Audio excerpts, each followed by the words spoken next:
Jeigu klaustumėt manęs, kas svarbiausia Lietuvoje iš endokrininės pusės, kalbant apie vaikus, tai tikrai atžymėčiau, tai yra augimo sutrikimai, žemas ūgis, nepastebėtai laiku nukreipti specialistui, svorio problemos, kaip mažas, taip ir didelis svoris, skydliaukės problemos, nuovargis nuolatinės vaikų, genetinė situacija šeimoje, jau turimi atvejai ir žinoma, kad gali būti genetinis paveldimumas.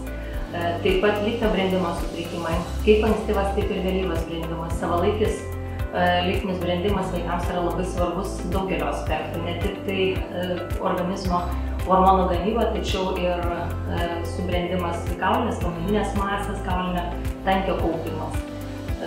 Taip pat yra labai svarbus po onkologinių pacientų ilgalaikis stebėjimas, kadangi yra duomenų, kad endokrininė sistema sutrinka gerokai vėliau negu yra baigiamas gydymas. Todėl šitie visi pacientai būtinai turi atsidurti specialisto endokrinologo rankose.